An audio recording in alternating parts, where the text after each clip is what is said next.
मानो पैरों से खिसक गई कि राम को वनवास भेजा मेरी वजह से। मैं कितना अधर्मी हूं, कितना पापी हूं, कितना नीच हूं। मेरे कारण मेरे प्रभु राम वनवास गए, कांटों पे चल रहे हैं, पत्थर गड़ रहे हैं, कंदमूल फल खा रहे होंगे, जो कभी नहीं किया वो भी कर रहे हैं। इन सब का कारण मैं हूं। ना मैं जन्म लेता, ना मेरी माता मेरा राजा बनने का स्वप्न देखती, और ना मेरे कारण मेरे प्रभु को, मेरे भैया को वन जाना पड़ता। मेरी मां समान भाभी को वन नहीं जाना पड़ता। मेरे भाई को वन नहीं जाना पड़ता।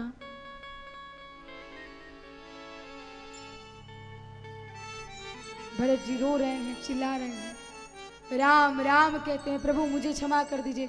वहीं से हाथ जोड़कर खड़े हैं कि प्रभु मैं अधर्मी हूं, मैं पापी हूं, मेरी वजह से आपको ये दशा देखनी पड़ रही है। मैं तो क्षमा के लायक भी नहीं हूं। शत्रुघ्न जी मंथरा के बाल खींच के लाए, चल पापिनी तेरा ही सब कांड किया हुआ है।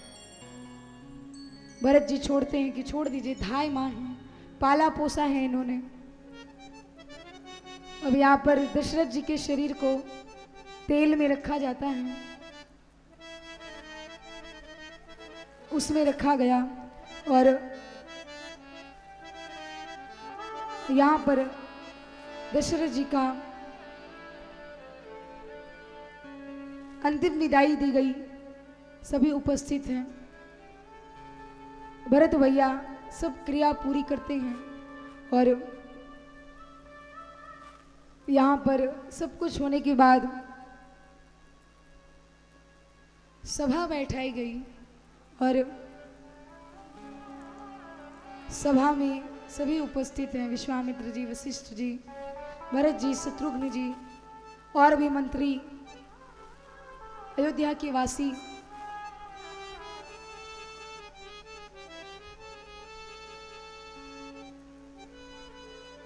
गुरुदेव भरत जी से रोते हुए कहते हैं कि भरत,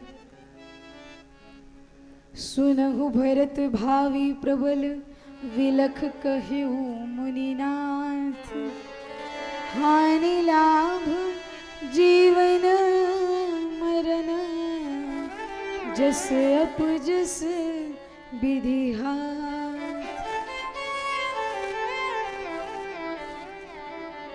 कहते हैं कि भरत,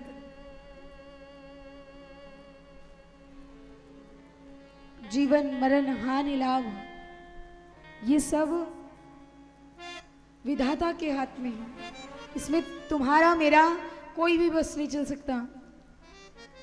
विधि जो जिस समय करेगी, जो समय का चक्र घूमेगा वही होगा। इस पर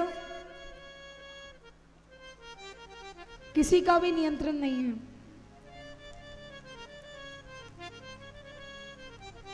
भरत जी को समझाते हैं कि भरत, पिता जिसको राज सिंहासन के लिए कहकर जाए, राज सिंहासन सौंप दे, उसको उसकी बात माननी चाहिए। और ये तो दशरथ जी के मुख से निकली हुई आखिरी बात थी, जो इच्छा कि भरत को राजा बनाया दिया जाए, भले ही किसी प्रकार से, पर ये दशरथ जी की आज्ञा थी। तो क्या तुम अपने पिता की बात नहीं मानोगे?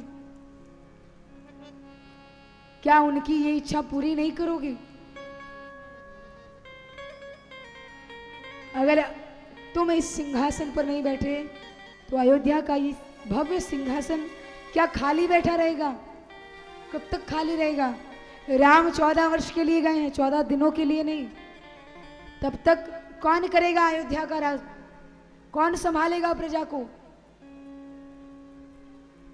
क्या होगा? और कोई छोटा राज्य भी नहीं है कि चलो किसी तरह हो जाएगा। इस राज्य का नाम दशों दिशाओं में फैला हुआ है, तो कौन इस सिंहासन को संभालेगा? क्या होगा? भरत जी को समझाते हैं, भरत भावी की आगे किसी की नहीं चलती, मेरी भी नहीं चली। स्वयं राम जो परब्रह्म है वो भी भावी नहीं बदल सकता, उसने भी विधाता ने जो एक बार लिख दिया तो लिख दिया, उसमें वो भी कटाक्ष नहीं कर सकता।